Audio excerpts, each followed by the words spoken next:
Hi, Mac. How are you? Ayan. I hope everything goes well. Diyan ka na sa family mo. So, mag-iingat ka lagi. And of course, this is your special day. So, I want to greet you a happiest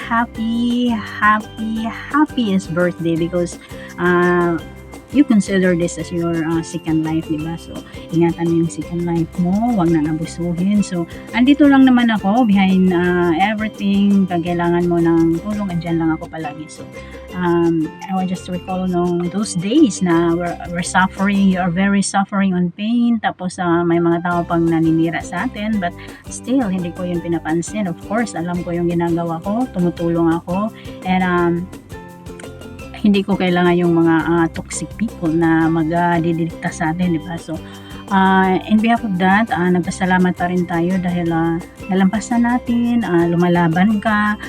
Ako, ginagawa ko lahat yung mga magagawa ko, considering communication, di ba? So, ayan, malaking parte yun. Like, lumalaban ka. So, thank you for that, Mark, dahil hindi ka bumitiyo. Alam ko yung kalagayan mo those times na on pain ka. So, andyan lang ako, nag-advise sa'yo. Nasa likod mo lang ako palagi. Kahit na binatikos na tayo ng gusto, doon sa mga taong walang kaalam-alam, di ba? So, ignore them. Huwag mo sang pansinin. Kaya kong ipaglaban yun kung ano yung ginagawa ko dahil alam kong ginagawa ko ay karapat-dapat na I think I have mission. So, alam ko kung ano yung mga nangyayari pero despite na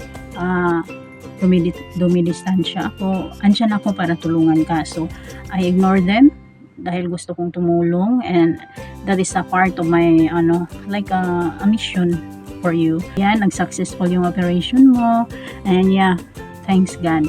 Doon sa mga taong nagpe-pray, yan, lalo na yung mga nagtulong na nag-message na magpaabot ng kanilang mga kunting tulong financial. Maraming salamat and of course dun sa worship and praises na kay Kuya Mark Lister, sa mga prayers na kay Mark, mga healing prayer. Maganda pa rin ang mabuhay. So, ingatan mo yung second life mo. Consider it as a second life. And I pray for you always. Andito lang ako lagi.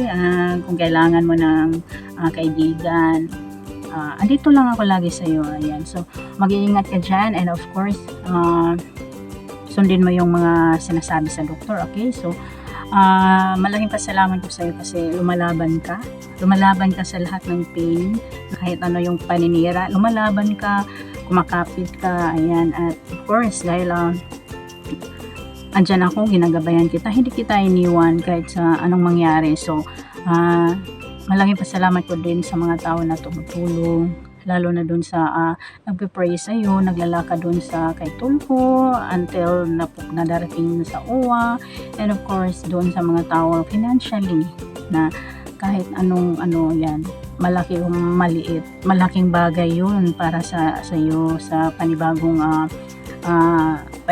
pamumuhay mo, and of course doon sa medication mo. Ayan, thank you Mark, lumalaban ka, masaya ako kahit papano maano yung faith mo kay God. So, you're loved by God, Mark. Isipin mo yan lagi. So, ignore toxic people. Yan.